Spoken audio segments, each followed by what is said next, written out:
مدینے مینو سد سونیا تیرے روزے تے آواں میں مدینے مینو سد سونیا جڑی اکھیاں نال لاواں میں مدینے مینو سد سونیا تیرے سارے بھائی مل کے پڑھے آپ سب کو پتا ہے تیرے روزے تے آواں میں مدینے مینو سد سونیا جڑی اکھیاں نال لاواں میں مدینے مینو سد سونیا تیرے شہر وچ آواں میں مدینے مینو سد سونیا وچ قبر دیا جانا آقا جی لگیاں توڑ نبھا جانا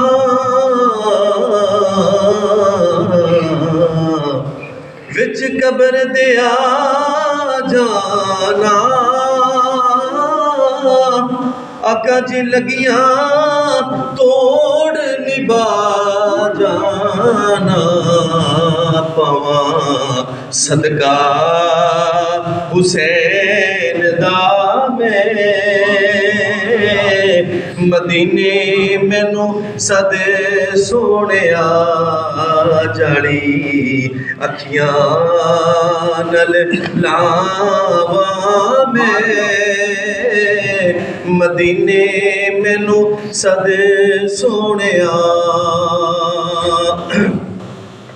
بوٹا یاس دا کھل جاوے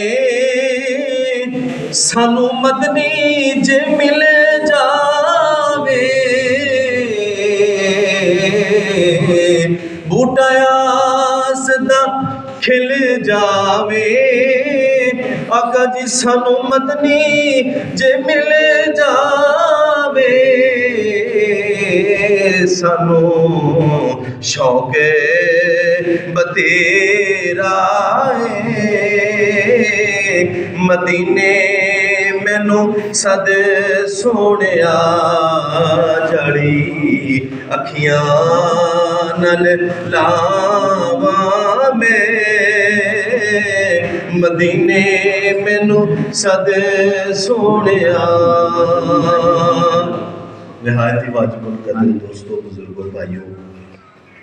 اللہ پاک کا بڑا فضل ہے کہ آپ سارے بھائی ماشاءاللہ اللہ تعالیٰ کے ذکر میں شامل ہوئے ختم پاک میں شامل ہوئے حضور اکرم صلی اللہ علیہ وآلہ وسلم کا ایک بہت بڑا عظیم فرمان ہے کہ اللہ تعالیٰ جب ذکر کی محفل ہوتی ہے تو اللہ تعالیٰ ملائکہ کو عرش پہ اکٹھا کر کے کہتا ہے کہ آپ سب گواہ ہو جاؤ کہ جتنے لوگ چاہے کوئی مجبوری کی وجہ سے آیا چاہے کوئی ختم کی وجہ سے آیا میلاد کی وجہ سے آیا جیسے بھی کوئی آیا اللہ کہتا ہے عرش پہ ملائکہ کو اکٹھا کر کے اللہ کہتا ہے کہ آپ گواہ ہو جاؤ جتنے لوگ بھی ذکر میں شامل ہوئے میں نے سب کی مغفرت کر دی تو یہ بڑی خوش نصیبی ہے میں آپ کو ایک بات بتاتا ہوں سیدنا جنید بغدادی رحمۃ اللہ علیہ بہت بڑے صوفیاء کے گرو ہوئے ہیں بہت بڑے امام ہوئے ہیں آپ فرماتے ہیں کہ اللہ پاک اس سے راضی ہوتا ہے جس کو اللہ تعالیٰ ذکر میں بلا لے ذکر کے محفل میں بلا لے اس کا مطلب یہ ہوا کہ اللہ پاک آپ سے راضی ہوا تو آپ مسجد میں آئے ہیں اللہ پاک کو آپ کی کوئی ادا پسند آئی ہے تو آپ مسجد میں آئے وگرنہ اللہ تعالیٰ جس سے دیکھیں حضور صلی اللہ علیہ وسلم کا فرمان ہے کہ اللہ پاک رزق نہیں چھینتا اللہ پاک آپ سے اولاد نہیں چھینتا اللہ پاک آپ سے مال نہیں چھینتا کھیتی باڑی کوئی کام نہیں اللہ پاک چھینتا اگر اللہ پاک کسی سے ناراض ہوتا ہے تو مسجد میں نہ اللہ پاک اس کو مسجد میں آنے کی توفیق ہی نہیں دیتا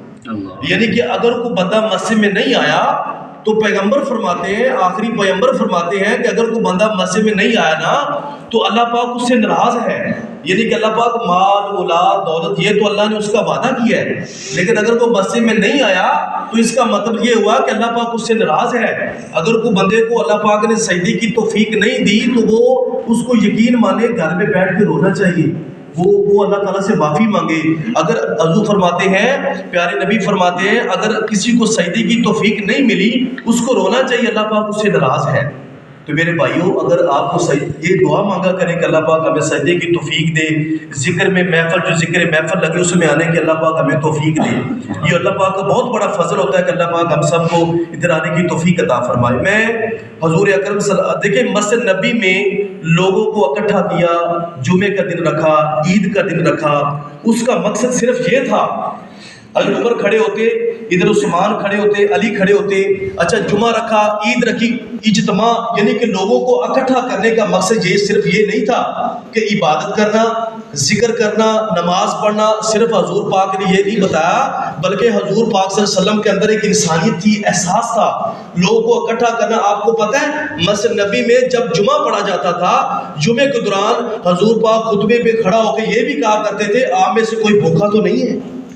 یار کوئی ایسا بندہ تو نہیں ہے جس کے پاس لباس نہ ہو، کوئی ایسی بیٹی تو نہیں بیٹھی اپنے محلے میں جو بیچاری ان کے پاس گنجائش نہ ہو شادی کرنے کی۔ تو حضور پاک مولا علی کو کہتے، عثمان کو کہتے، سب کو کہتے کہ پوچھو ان میں سے کوئی بھوکا تو نہیں ہے، یعنی کہ یہ جو لوگوں کو اکٹھا کرنے کا مقصد تھا، لوگوں کے اندر انسانیت پانا، یعنی کہ لوگوں کے اندر ایک درد پانا، احساس پانا۔ حضور اکرم صلی اللہ علیہ وسلم صحابہ میں بیٹھے ہوئے